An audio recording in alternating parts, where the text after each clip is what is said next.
प्रिय विद्यार्थियों, good morning. आज हम कक्षा 6 सोशल साइंस हमारे अतीत वर्कशीट नंबर 12 को कर रहे हैं। आज जो हम पढ़ने जा रहे हैं, आखेट खाद्य संग्रह से भोजन उत्पादन तक अध्याय 2। और अध्याय 2 में भी आज हम पढ़ेंगे बदलती जलवायु। प्यारे बच्चों, हम पूर्व की जो हमारी वर्कशीट रही है उसमें हमने पढ़ा कि आदिम मानव कैसे रहता था, किस प्रकार से शिकार करता था, कैसे कैसे वस्तुओं को इकट्ठा करता था। आज उस काल में जो परिवर्तन हुए, आज हम उनके बारे में अध्ययन करेंगे। बदलती जलवायु।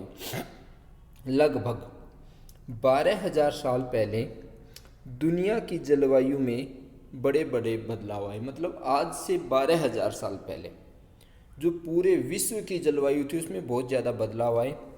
गर्मी बढ़ने लगी, बहुत ज़्यादा गर्मी होने लगी और इसके परिणाम स्वरूप कई क्षेत्रों में घास वाले मैदान बनने लगे। अर्थात जहाँ पानी था वो पानी सूख गया और घास वाले मैदान बन गए। फिर बारिश हुई, बारिश से घास वाले मैदान बन गए। इससे हिरण, बकरी, भेड़, गायें जैसे उन जानवरों की संख्या बढ़ी जो घास खाकर जिंदा रह सकते थे।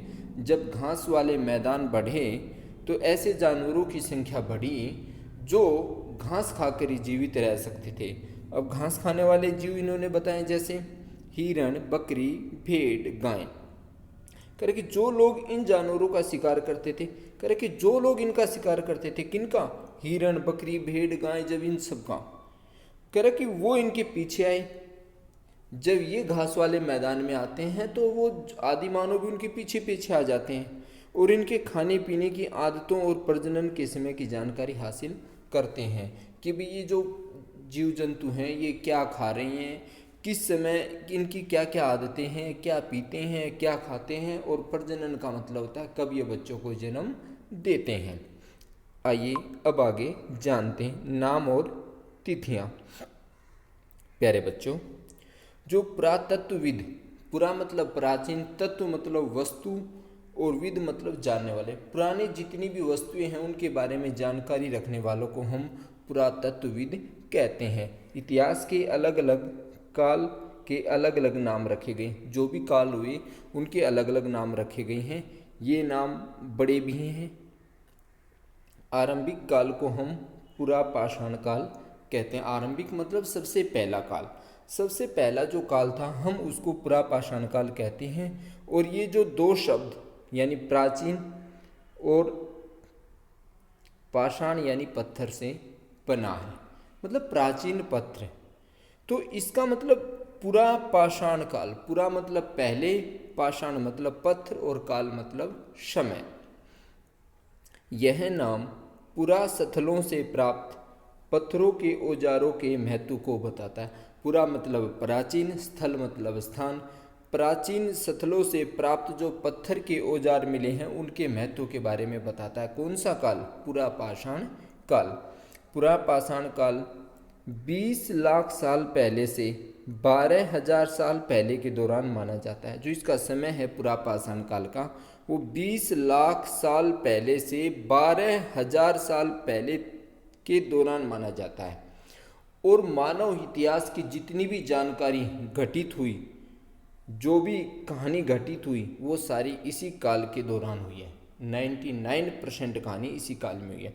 जिस काल में हमें पर्यावरणीय बदलाव मतलब मौसम में जो बदलाव के संकेत मिले हैं उसे मेसोलिथ यानी मध्य पाषाण युग कहते हैं। अब दूसरा काल आया जिसको हमने कहा मध्य पाषाण युग। इसमें पर्यावरणीय बदलाव सबसे ज़्यादा इसी काल में हुए हैं और इसका जो समय है वो 12,000 साल पहले से लेकर 10,000 साल पहले तक माना गया है।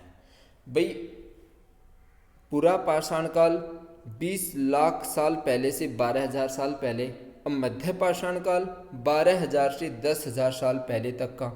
और इस काल के औजार बहुत छोटे होते थे। इन्हें माइक्रोलिथ या लघु पाषाण कहते हैं। अब आ गया तीसरा काल, लघु पाषाण काल। जो लघु पाषाण काल था, इस काल के जो औजार बहुत छोटे थे और इसी के कारण इसका नाम रखा गया लघु पाषाण काल। मतलब छोटे औजारों का जो पाषाण काल था उसको लघु पाषाण काल कहा गया।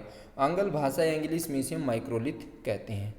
अब इससे आगे अगला जो काल आया नवपाषाण। नव मतलब नया, नया युग, और इसकी शुरुआत जो है 10,000 साल पहले होती है और इसे नवपाषाण युग कहा जाता है। नव का अर्थ होता है नया और पाषाण यानी पत्थर, मतलब नए पत्थरों का काल, नए औजारों का काल, अर्थात नवपाषाण काल। अब हम इसकी वर्कशीट को जानते हैं प्यारे बच्चों। ये आपकी हल्की वर्कशीट है। दुनिया की जलवायु में बड़े बदलाव कब आए? तो प्यारे बच्चों, दुनिया की जलवायु में बदलाव लगभग 12,000 साल पहले आए थे, क्योंकि पर्यावरणीय जितने भी बदलाव आए थे वो मध्य पाषाण काल में आए। लघु पाषाण क्या है? तो इस काल में जो है पाषाण के औजार बहुत छोटे होते थे, इसी कारण इसको माइक्रोलिथ या फिर लघु पाषाण काल कहते थे। मतलब छोटे औजारों का जो काल था वो लघु पाषाण काल कहलाया। प्रश्न नंबर 3, नवपाषाण युग से आप क्या समझते हैं? नव का मतलब नया, पाषाण मतलब पत्थर या फिर औजार। ठीक है, तो इसका मतलब हुआ कि जो नए औजारों का जो काल था, नया जो समय था, उसको हम नए पाषाण काल के नाम से जानते हैं। और इस युग की शुरुआत जो है 10,000 साल पहले होती है। आशा करता हूँ प्यारे बच्चों आप इसको समझ गए होंगे। आपको वीडियो पसंद आई है तो आप चैनल को लाइक भी करें, सब्सक्राइब भी करें और शेयर भी करें और अपने दोस्तों से भी करवाएं। धन्यवाद।